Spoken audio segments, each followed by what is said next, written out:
July 15th, 1997. The morning sun was just beginning to rise over Miami Beach. Ocean Drive was already waking up. Tourists moved slowly along the sidewalks, many still carrying coffee cups from nearby cafes. Palm trees swayed in the humid coastal air. Delivery trucks rumbled past the pastel-colored Art Deco hotels that had made the area famous. For residents of Miami Beach, it was an ordinary morning. But within minutes, it would become one of the most shocking crime scenes in American history. At around 8:30 a.m., one of the most recognizable figures in fashion stepped out of a small cafe just a few blocks from his home. He was wearing a light-colored shirt and carrying several magazines under his arm.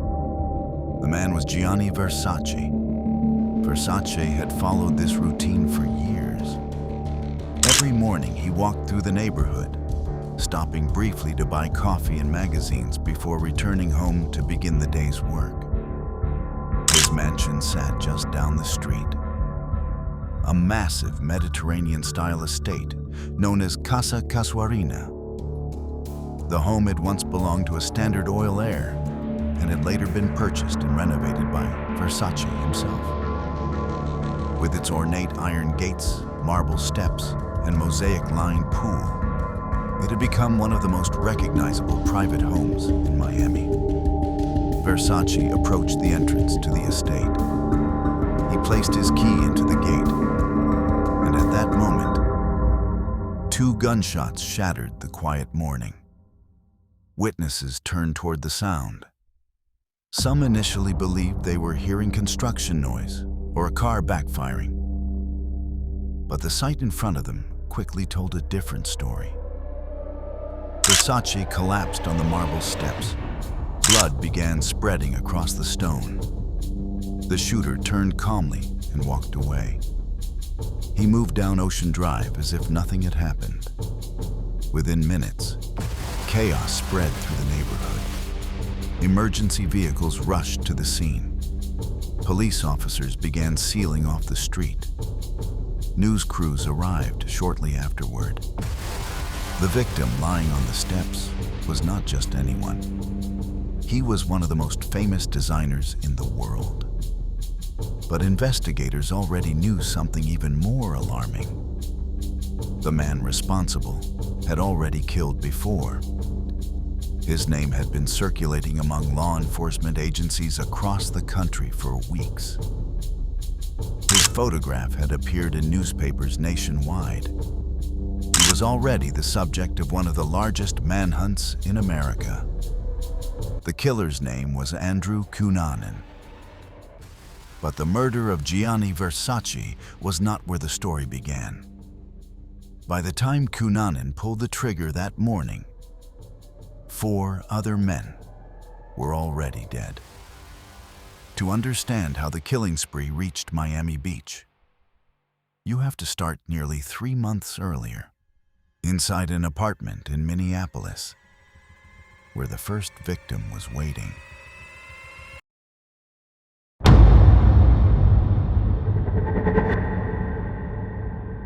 Before the headlines, before the manhunt, before the assassination of Gianni Versace, there was Jeffrey Trail. Jeffrey Trail had lived a life defined by discipline. Born in Michigan, Trail grew up in a traditional Midwestern environment that valued structure, service, and responsibility. Friends described him as someone who always seemed focused on the future. He joined the United States Navy, where he served as a communications officer. In the military, Trail gained a reputation for professionalism and reliability. Those who worked with him often described him as someone who took his duties seriously. But like many service members transitioning back into civilian life, Trail eventually decided to pursue new opportunities outside the military. He relocated to Minneapolis.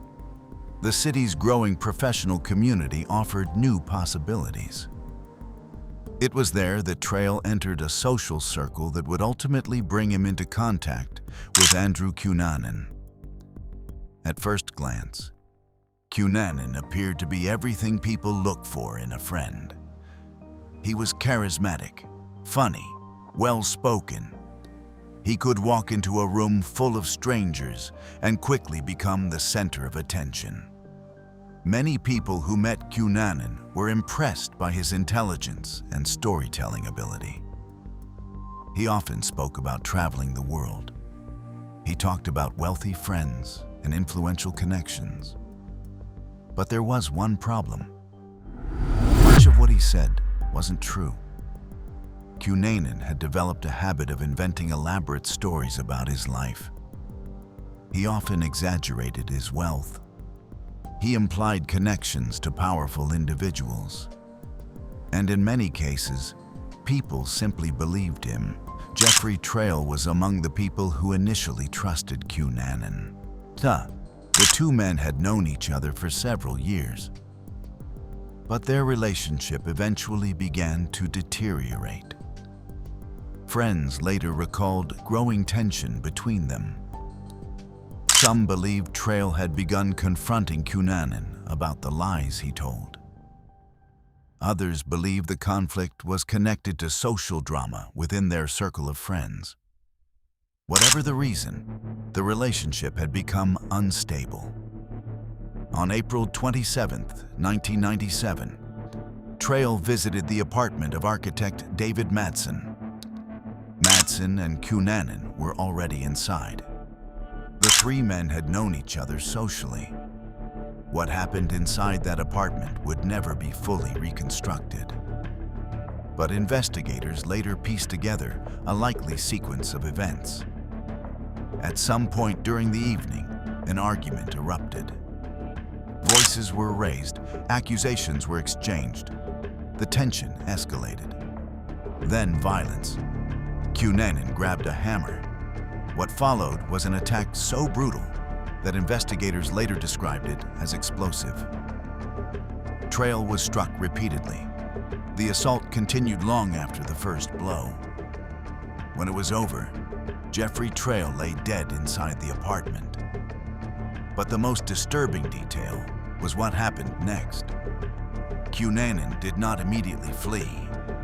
Instead, he wrapped Trail's body inside a rug and left it inside the apartment because the killing spree was not finished. In fact, another man inside that apartment had just become the next victim. David Madson.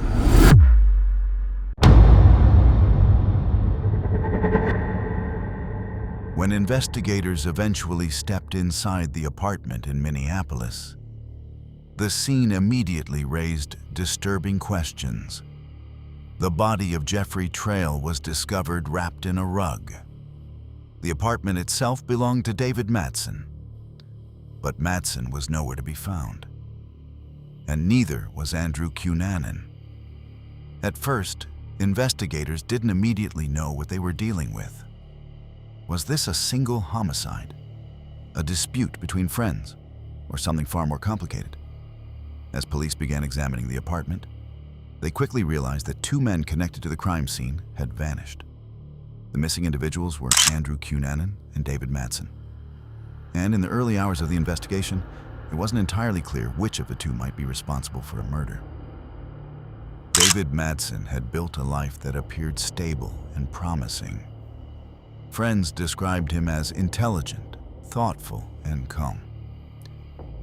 He had graduated from architecture school and had begun building a career that many believed would lead to long-term success. Madson lived in Minneapolis, where he worked professionally as an architect and maintained a close network of friends. He was well-liked, reliable, someone who avoided unnecessary conflict. In many ways, he seemed like the opposite of Andrew Cunanan. Where Cunanan often lived in a world of exaggerated stories and shifting identities, Madson was grounded in reality. Friends described him as someone who preferred quiet evenings, meaningful conversations, and a structured routine. But despite these differences, Cunanan had entered Madson's social world. and by April of 1997, their relationship had grown complicated. Investigators later learned that Madson and Cunanan had developed a personal relationship that extended beyond casual friendship. The details of that relationship remain debated even today. Some believe the two had been romantically involved. Others believe the relationship had become strained after Cunanan's behavior grew increasingly unpredictable. What is clear is that by the night Jeffrey Trail was murdered, tensions were already high between the three men. Trail had reportedly confronted Cunanan about the lies he often told, and the confrontation may have escalated into violence. Once Trail was dead, Madson suddenly found himself inside an apartment with a murderer. But instead of immediately contacting police, something unexpected happened. Madson left the apartment with Cunanan. Exactly why remains one of the most puzzling aspects of the entire case. Did Madson believe Cunanan would harm him if he tried to escape? Did he think he could calm Cunanan down? Or was he simply trying to buy time until he could safely get away? Those questions may never be answered. What investigators do know is that over the next several days, Cunanan and Madson traveled together. Witnesses later reported seeing the two men driving through parts of Minnesota. At various points, they were spotted in small towns, convenience stores, and gas stations. To outside observers, they appeared tense. People who encountered them later recalled that something about the pair felt unusual. Madson seemed nervous. Cunanan appeared restless. At this point, police had not yet publicly connected the disappearance of the two men to the murder of Jeffrey Trail. But investigators were already working behind the scenes to locate them. Days passed. Then came the discovery that would confirm investigators' worst fears. On May 3rd, 1997, hikers near Rush Lake noticed something unusual near the shoreline. They found a body lying in the grass. When authorities arrived, they quickly identified the victim. It was David Madson. Madson had been shot. His body had been left in a quiet area near the lake. The discovery immediately changed the direction of the investigation. Now there were two victims and one suspect, Andrew Cunanan. Madson's vehicle was also missing. Investigators soon realized Cunanan had taken the car and continued traveling. The pattern was becoming clearer. Cunanan was moving, and each time he moved, someone else was dying. News of Madson's death began spreading through Minneapolis. Friends and colleagues were shocked. Madson had seemed like someone with a stable future, someone with no enemies, someone whose life appeared to be on track. But now, his name was tied to a violent crime that investigators were struggling to understand. For the families of both Trail and Madson, the grief was overwhelming. Two men who had once shared the same social circles were now connected forever through tragedy. But for law enforcement, the situation had become even more urgent. The suspect was still on the move. Andrew Cunanan was traveling across the country, and investigators had no idea where he would appear next. Within hours of identifying Cunanan as the primary suspect, law enforcement agencies began coordinating efforts to track him down.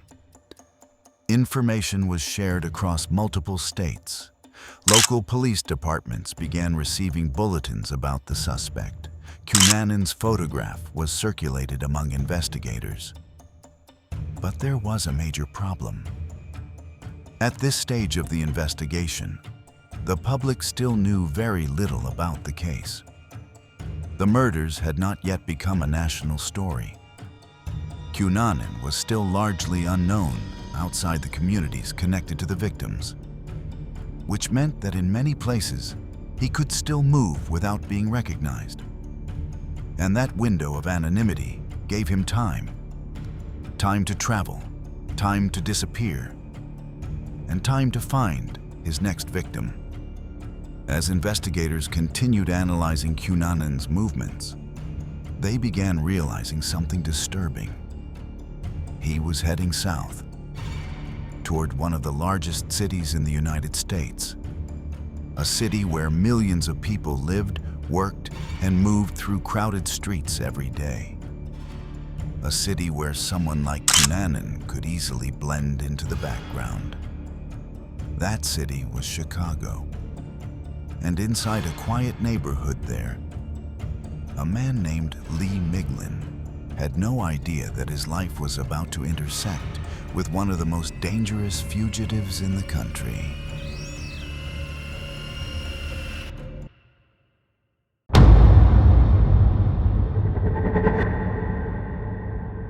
By the first week of May 1997, Andrew Cunanan had already traveled hundreds of miles.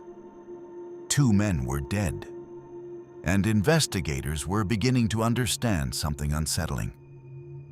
Cunanan wasn't hiding. He was moving.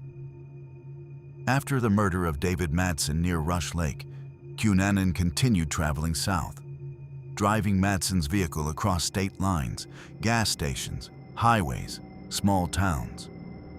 At this point, the murders had not yet reached national headlines, which meant that Cunanan was still able to travel without drawing much attention. But that would soon change, because the next victim would bring the investigation into one of the largest cities in America, Chicago. And the victim would be a man whose name carried influence across the city. His name was Lee Miglin. Miglin was 72 years old. But despite his age, he remained deeply involved in business. For decades, he had built a reputation as one of Chicago's most successful real estate developers. He was known not only for his professional achievements, but also for his philanthropic work. Miglin and his wife were active members of the Chicago community. They supported charitable organizations and cultural institutions. To many people in Chicago's business world, Lee Miglin represented stability and success. But on May 4th, 1997, that stability was shattered. Investigators believe Cunanan arrived in Chicago sometime shortly after leaving Minnesota.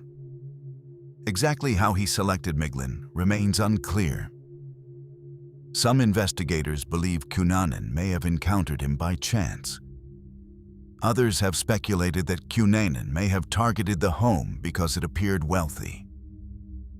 What is known is that at some point that day, Cunanan entered Miglin's residence. The home was located in an upscale Chicago neighborhood, a quiet street where residents rarely expected violent crime. Miglin was inside the house.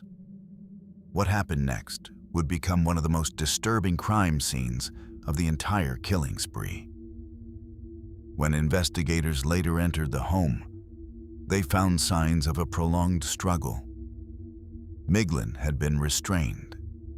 The attack was brutal and deeply personal.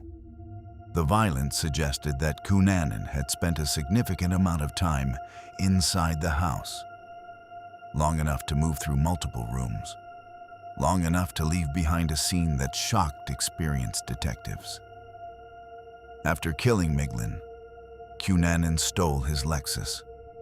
Once again, he used the victim's vehicle to continue traveling. But this time, the crime would not remain quiet for long. Lee Miglin was not an anonymous victim. His death immediately drew the attention of Chicago law enforcement and the national media. When police connected the murder to the earlier killings in Minnesota, the situation escalated dramatically. Now investigators were dealing with something far larger than a single homicide investigation. Andrew Cunanan had murdered 3 men in multiple states, and he was still on the move. Within hours, law enforcement agencies across the country began coordinating their efforts. The Federal Bureau of Investigation joined the investigation. Cunanan's photograph was distributed nationwide. News networks began broadcasting updates about the case. For the first time, millions of Americans saw the face of the man investigators were searching for. But even as the investigation intensified, Cunanan was already leaving Chicago, driving the stolen Lexus across state lines once again. Investigators would later reconstruct his movements using surveillance footage, witness statements, and travel patterns. The pattern was becoming clear. Cunanan moved quickly. He avoided staying in one place for long, and every time he changed locations, the investigation became more complicated. In Chicago, the murder of Lee Miglin sent shockwaves through the city's business community. Friends and colleagues struggled to understand how someone like Miglin could become the victim of such violence. For investigators, the crime scene also raised difficult questions about Cunanan's motives. Until this point, the victims had connections to Cunanan's social world. But Miglin appeared to be different. There was no obvious relationship between the two men, which raised a troubling possibility. Cunanan may have begun choosing victims at random. If that was true, then the danger had expanded dramatically, because now anyone could become the next target. Meanwhile, Cunanan continued traveling, still using the Lexus stolen from Lee Miglin, still moving south. And investigators were racing against time, because they knew one thing for certain: the longer Cunanan remained free, the greater the chance that someone else would die. And soon, investigators would discover that their fears were justified, because the next victim was already waiting. A quiet cemetery caretaker in a small town on the East Coast. A man named William Reese.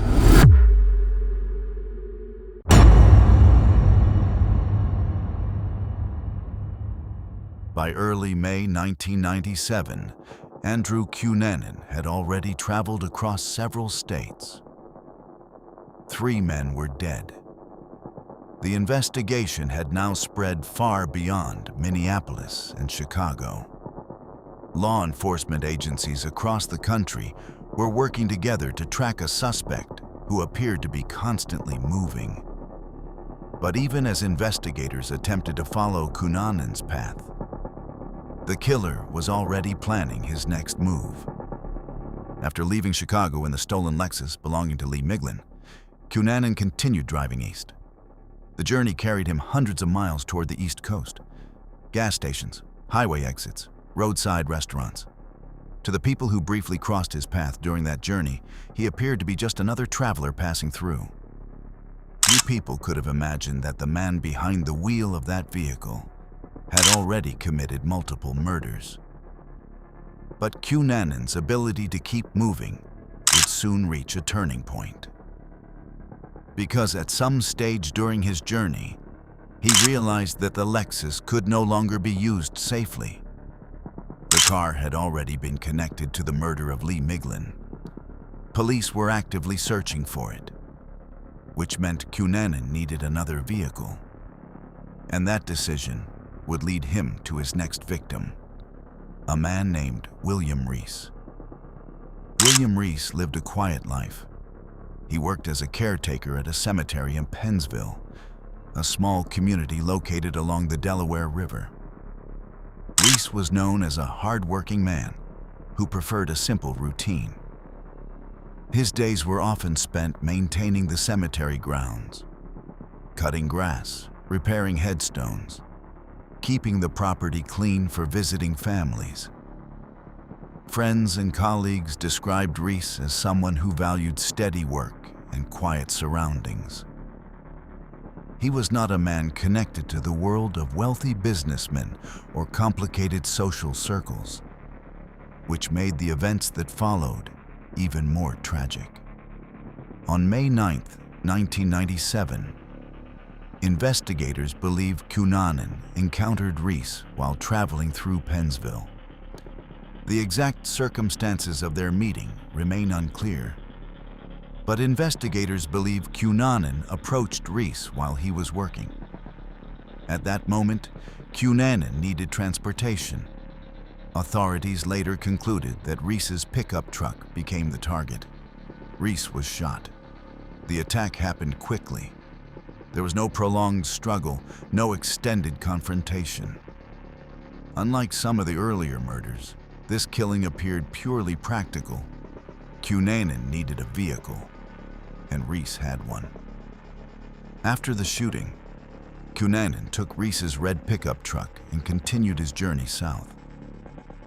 The simplicity of the crime made it especially chilling. For investigators, the Reese murder represented a dangerous shift. Until this point, Cunanan's victims had all existed within some connection to his social or personal life.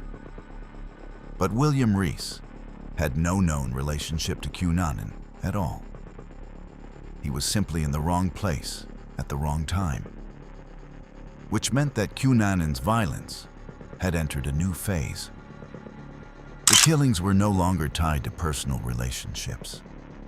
They were becoming opportunistic, random, unpredictable. And that realization terrified investigators. Because if Cunanan was willing to kill strangers simply to obtain what he needed, then anyone who crossed his path could become the next victim. Meanwhile, the investigation continued to grow. By this point, the Federal Bureau of Investigation had joined the search. Law enforcement agencies across multiple states were exchanging information and coordinating efforts. Cunanan's photograph was now appearing across national television broadcasts. Newspapers printed his image on their front pages.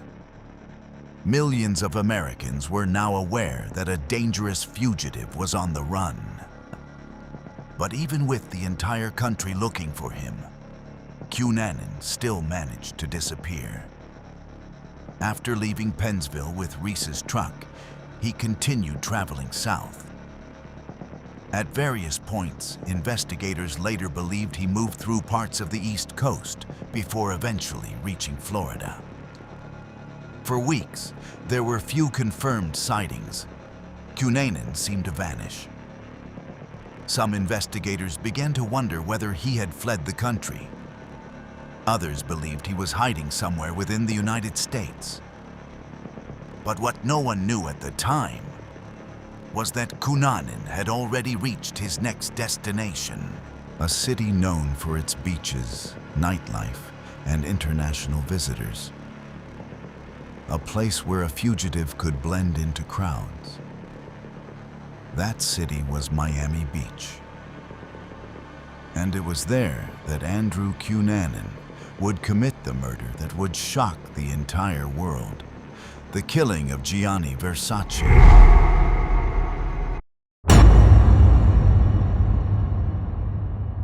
By the middle of May 1997, the investigation into Andrew Cunanan had grown into something far larger than a local homicide case.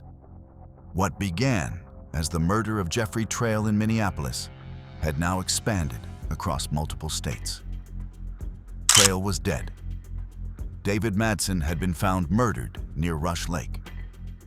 In Chicago, wealthy real estate developer Lee Miglin had been brutally killed inside his home.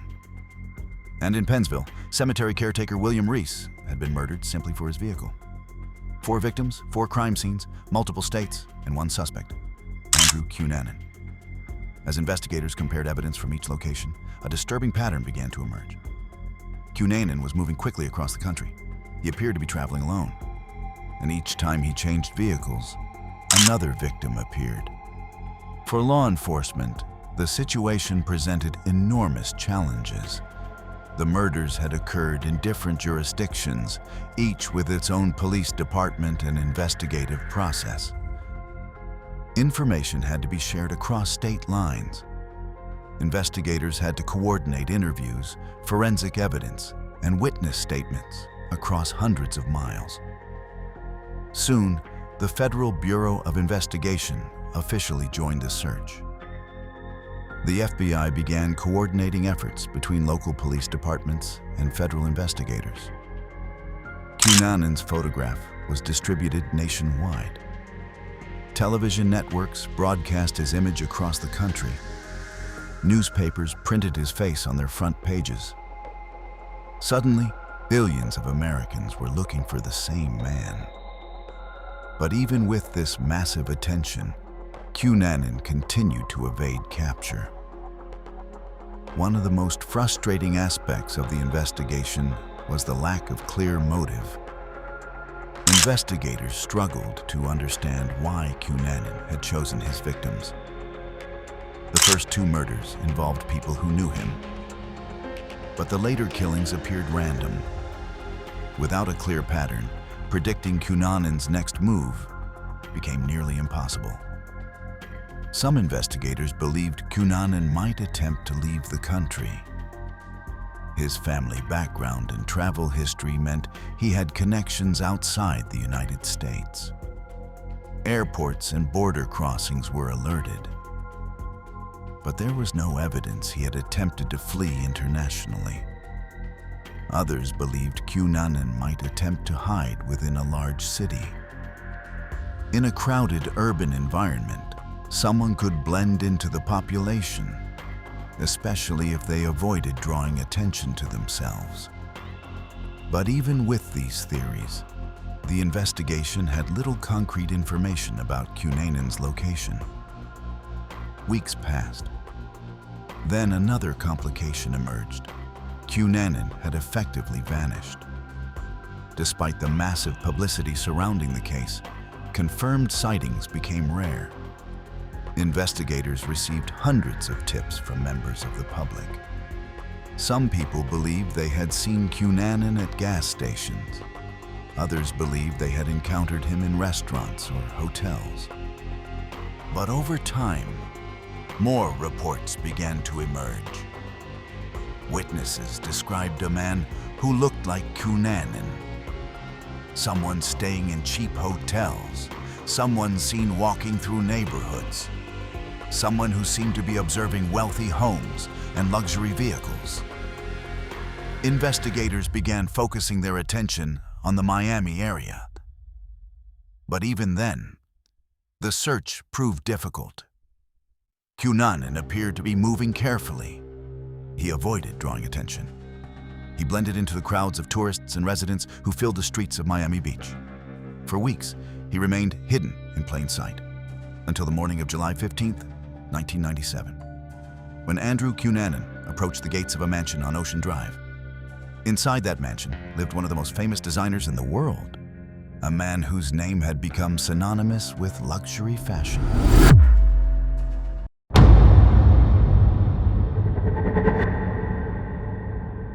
On the morning of July 15th, 1997, began like countless others along Ocean Drive in Miami Beach. The sun rose slowly over the Atlantic, casting long golden reflections across the water. Warm air drifted in from the ocean, carrying the scent of salt and humidity that had already begun to settle over the city. By early morning, the famous strip of pastel-colored buildings was beginning to stir with activity. Hotel staff unlocked front doors and swept sidewalks. Restaurant owners arranged outdoor tables. Tourists wandered down the palm-lined street with cameras around their necks, looking toward the beach. For residents of Miami Beach, it was another ordinary summer morning. Few people could have imagined that within the next hour, one of the most shocking crimes in American history would unfold right in the middle of this peaceful scene. Just a few blocks away stood one of the most recognizable private homes in the entire city. The mansion was known as Casa Casuarina, the Miami residence of world-famous fashion designer Gianni Versace. Versace had purchased the historic property in 1992 and spent years transforming it into a luxurious retreat that reflected his distinctive artistic style. The house had originally been built in 1930 by a wealthy heir connected to the Standard Oil fortune. But when Versace acquired it, he expanded and renovated the estate dramatically. He added a south wing, he redesigned the interior, and he constructed one of the most famous private swimming pools in the United States. A mosaic-lined pool decorated with thousands of gold tiles. The mansion quickly became one of Miami Beach's most talked-about homes. Tourists frequently stopped outside its iron gates just to photograph the exterior. But despite its fame, Casa Casuarina was also simply Versace's home. A place where he lived, relaxed, and worked when he was in Miami. And every morning, he followed a routine that had become familiar to many people in the neighborhood. Versace liked to begin his day with a walk. He would leave the mansion early, stroll along Ocean Drive, and stop briefly at a nearby cafe. There, he would buy coffee and pick up several magazines or newspapers. It was a quiet ritual that gave him a few moments of normal life away from the pressures of the fashion world. Even though Versace was internationally famous, he often moved through Miami Beach without a large security presence. Local residents recognized him instantly, but they also respected his privacy. To many people in the neighborhood, he was simply another familiar face, a friendly man who enjoyed morning walks and casual conversations with cafe staff. On the morning of July 15th, Versace left his mansion shortly after sunrise. He wore a light-colored shirt and carried himself with a relaxed confidence that people around him had come to recognize. As he walked down Ocean Drive, several pedestrians noticed him passing by. Some smiled, others nodded politely. Versace continued toward his usual stop, a small cafe located just a few blocks from his home. Inside, employees greeted him warmly. He purchased several magazines and exchanged a few brief words with the staff. To anyone watching, nothing about the moment seemed unusual. It was simply another morning in Miami Beach. But at that same time, somewhere nearby, another man was waiting. A man who had already murdered 4 people. A man whose face had appeared in newspapers across the country. A man who had been the target of a nationwide manhunt for nearly 2 months. His name was Andrew Cunanan. And on this morning, he had already decided what he was going to do. For weeks, Cunanan had been hiding in Miami Beach. After traveling across the country and committing multiple murders, he had managed to disappear into the busy tourist city. Investigators would later discover that he'd been staying in a cheap hotel nearby. Despite the intense search for him, Cunanan had remained remarkably close to public areas. He moved through crowded streets, he visited restaurants, he walked along the beach. In a city filled with tourists from around the world, he blended into the background. But even while he remained hidden, he continued observing the neighborhood. Investigators later believed Cunanan had been watching Versace's daily routine. He knew the designer walked through the area in the mornings. He knew which cafe Versace visited. And he knew the route he took back to his home. Exactly why Cunanan targeted Versace remains one of the most debated questions in the entire case. Some investigators believe the murder was motivated by Cunanan's desire for notoriety. Others believed he may have imagined a personal connection to the famous designer. But whatever the motive, the result would be devastating. After leaving the cafe, Versace began walking back toward Casa Casuarina. The street had grown busier during the short time he had been gone. Tourists passed by carrying shopping bags. Hotel employees loaded supplies from delivery trucks. Cyclists rode along the street near the beach. Versace approached the entrance to his mansion. The tall iron gate stood closed in front of the marble steps leading into the courtyard. He held several magazines under one arm. With his other hand, he reached toward the gate. And in that exact moment, Andrew Cunanan approached from behind. Witnesses would later say the entire event happened so quickly that many people barely had time to react. Cunanan raised a handgun. 2 shots echoed through the street. The sound cut sharply through the morning air. Versace collapsed instantly onto the marble steps. The magazines he'd been carrying scattered across the ground. Blood began spreading across the white stone. For several seconds, confusion swept through the area.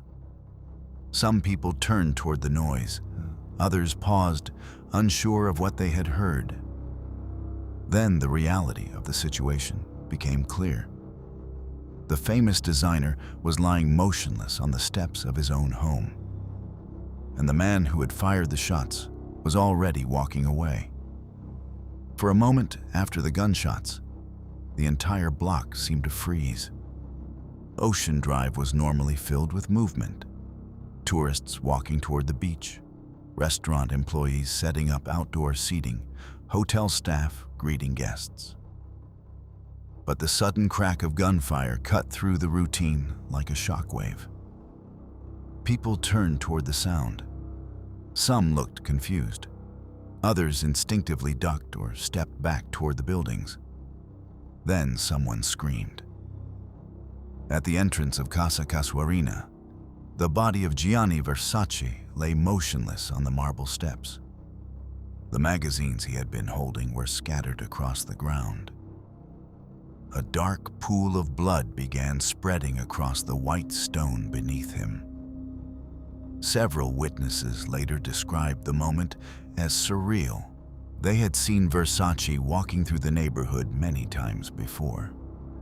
He was not just a celebrity in Miami Beach. He was part of the landscape. And now, he was lying on the ground, only a few feet from the front gate of his own home. Meanwhile, the man responsible for the shooting did not run. Witnesses would later say he walked calmly away from the scene.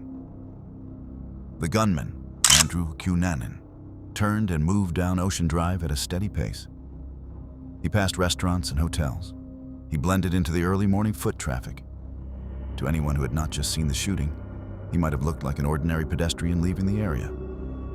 Several people later told investigators that they noticed something strange about the way he moved. He appeared composed, unhurried, almost casual. It was the behavior of someone who believed he had time. Within seconds of the shooting, chaos erupted near the mansion gates. Witnesses rushed toward the steps. Some shouted for help. Others began calling emergency services. One man ran into a nearby restaurant to alert employees. Inside Casa Casuarina, staff members had heard the gunshots as well. Several of them rushed toward the entrance of the property. When they reached the gate, they saw Versace lying on the steps.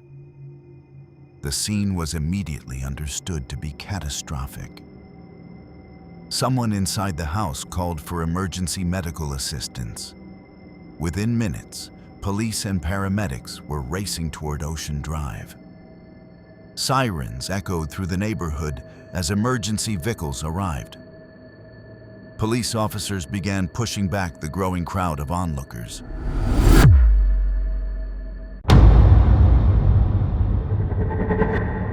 On the morning of July 23, 1997, the quiet marina in Miami Beach seemed like an unlikely place for the final chapter of a nationwide manhunt. For more than a week, law enforcement agencies across the country had been searching desperately for Andrew Cunanan. Helicopters had flown over neighborhoods. Police had searched hotels and apartment buildings. tips had poured in from across the United States. But despite all the attention, the man investigators were hunting had remained hidden. And for 8 days, he had been hiding only a short distance from where he had murdered Gianni Versace. The houseboat sat quietly among several other vessels docked at the marina. From the outside, it looked ordinary. A modest white boat with a small cabin and narrow windows facing the water. Most people walking past it would not have given it a second glance. But that morning, something unusual caught the attention of a caretaker working nearby. The man had been moving along the dock performing routine tasks, checking equipment, looking over several boats, making sure everything was in order. When he passed the houseboat that had once belonged to Ferdinand Behrens, he paused. The vessel was supposed to be empty. Its owner had died months earlier. Yet, the caretaker noticed something strange. There were signs that someone had been inside. Curtains had been moved. There were sounds coming from within the cabin. For several days, he had believed he might be imagining things. But that morning, the evidence seemed clearer. Someone was inside the boat. The caretaker stepped back and contacted the police. Within minutes, officers were dispatched to the marina. At first, the call did not seem extraordinary. Miami Beach police had been receiving hundreds of tips during the manhunt. Most turned out to be false alarms. But because the search for Cunanan was still underway, officers treated every report seriously. Several patrol units arrived and approached the dock carefully. The marina was quiet. Boats rocked gently in the water. The morning air was warm and humid. Officers moved slowly toward the houseboat. They had no way of knowing whether the person inside was dangerous. But the possibility that it could be Cunanan was impossible to ignore. The officers surrounded the boat. They positioned themselves along the dock and behind nearby structures. One officer called out toward the cabin. He ordered the person inside to come out with their hands raised. For a moment, nothing happened. The boat remained silent. The officers repeated their command. Again, there was no response. Then suddenly, a gunshot exploded from inside the cabin. The sound echoed sharply across the marina. Officers froze. The shot had come from inside the boat, but it had not been directed toward them. For several seconds, no one moved. Investigators later described the moment as tense and uncertain. They did not know whether Cunanan had fired at police or whether something else had happened. Officers waited. No additional shots followed. The boat remained silent. After several minutes, a tactical team carefully approached the vessel. Weapons drawn, they stepped onto the deck. One officer opened the cabin door. Inside, the small interior was dim and cramped. The air was heavy. Furniture and belongings were scattered around the cabin. And on the floor, lying near the bed, was the body of Andrew Cunanan. He had suffered a gunshot wound to the head. The weapon used was a handgun that investigators quickly recognized. It was the same gun that had been used in the murder of Gianni Versace. Cunanan had taken his own life. Just moments before police entered the boat, the nationwide manhunt was over. True crime stories often focus on the mystery of the killer, the psychology, the motive. The question everyone asks when violence seems impossible to explain. Why? But when the headlines fade, the most important part of the story isn't the person who committed the crimes. It's the people who lost their lives. Jeffrey Trail, David Madson, Miglin, William Reese, and Gianni Versace. 5 men whose lives were taken during a violent journey that stretched across the United States in the spring and summer of 1997. Their names became part of a case that shocked the world, a case that exposed how quickly violence can move and how difficult it can be to stop once it begins. Even today, investigators and researchers still study the life of Andrew Cunanan. They examine the warning signs, the lies, the desperation, the fragile identity that may have pushed him toward violence. But no amount of analysis can bring back the people who were lost. And no investigation can fully explain every choice that led to those tragic moments. Because sometimes, the truth behind a crime disappears with the person who committed it. Stories like this remind us that true crime is never just about the mystery. It's about the consequences, the lives interrupted, the families left searching for meaning, and the reminder that behind every case file is a human story, a story that deserves to be remembered. This has been Global Casefile, where the truth behind the world's most chilling crimes is never forgotten, and where every victim's story still matters.